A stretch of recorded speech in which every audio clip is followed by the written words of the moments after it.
السلام عليكم خواتاتي، واش راكم لاباس؟ لاباس.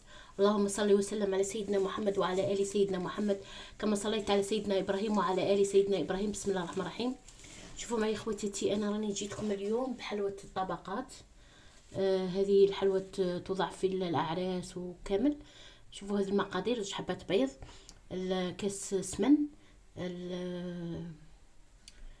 بيكنج باودر، يا ربي الصودا، يا ربي نسيتها. شوفوا معايا: صودا، بيكربونات، فهمتوا؟ وست مغالق عسل، وزوج كيسان مش معمرين بزاف سكر كلاصي، والفارينه ولافاني، وزوج حبات بيض. فهمتوني؟ نبدا معكم على بركه الله ونلبس معكم الهانجوال ونضربهم الاول مره بالباتير. زوج كيسان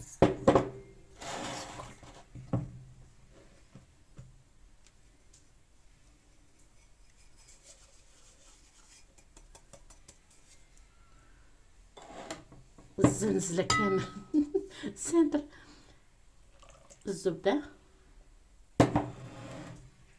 كوب بودر، ملعقه صغيره لافاني،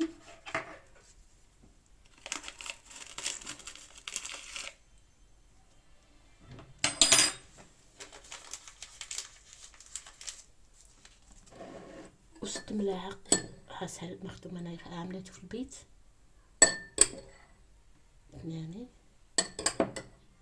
3 4 5 6. شوف معي راني نسيت الاناره. شوف نسيت الاناره. مش عارفه بينكم مليح ولا لا. هاك كامل نسقم السنتر.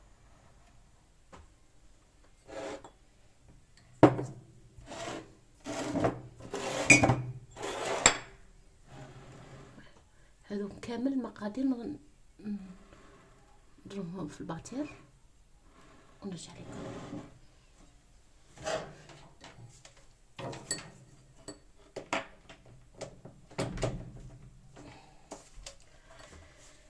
بسم الله الرحمن الرحيم.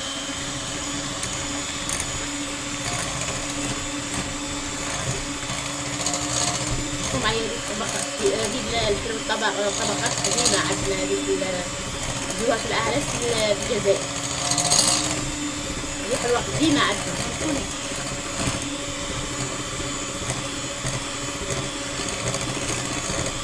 الزنزلة يا عمتي.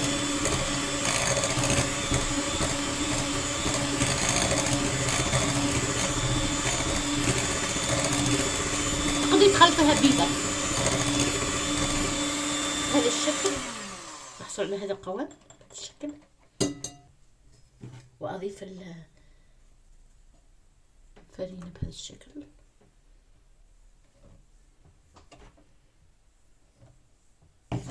يعني هي ميزانك، فهمتوا؟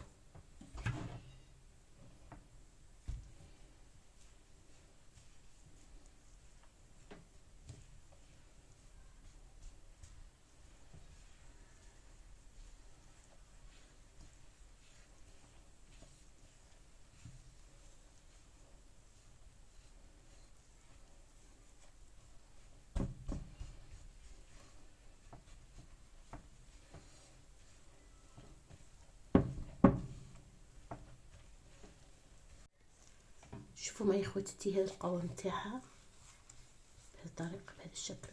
القوام تاعها طرية جدا. عجبتني هذه العجينة، فهمتوني؟ مليحة طرية. دوك نقسمها الى 4 كويرات وبعد نشوفوا معايا. شوفوا معايا خواتاتي، قسمتها الى 4 كويرات، وحده ناقصه لاني درتها خاطش هذه راح نفتتها نرحيها فوقهم كي طيب، فهمتوني؟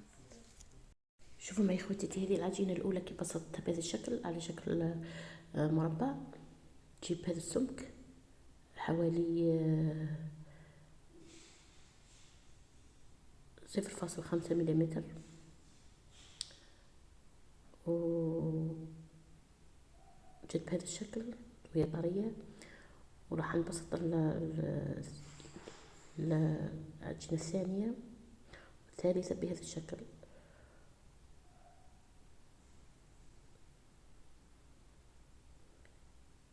ونطيبهم على نار 180 درجة. وهذه العجينة الثالثة، شوفوا كي جات بهذا السمك. شوية عندي غير مثبتة مليح السنتر تاعي. شوفوا هذه العجينة كي طابت جات هايلة طرية. ودوك راني درت لها المعجون كل طبقة، وتحت بين طبقة وطبقة معجون، ونطليها بين الحليب المبستر مركز.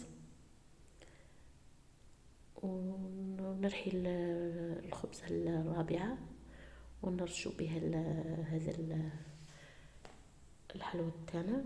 تجي هايلة ومتندموش كي ديروها. وشوف معايا نرشها دوكا كامل هكا، يعني نمرمدها، يعني ندير لها كيما هكا، نرش هكا هذا الخبزة. وانا في هذه الخبزة درت لها شويه معجون، شغل فتلتها بالمعجون شويه هكا، ملعقة صغيرة. شوفوا معايا كي نقطعها تجي بهذا الشكل، جيت رائعة ما شاء الله، تجي طرية. نقطعيها على شكل مستطيلات أو مربعات. شوفوا كي نقطعيها مسرعة الفيديو ولكن جات هايلة. شوفوا أخيرا، شوفوا كيفاش قطعت لي بزاف، قطعت لي حوالي 30 حبة. متندموش وتفرحوا بها ولادكم. السلام عليكم.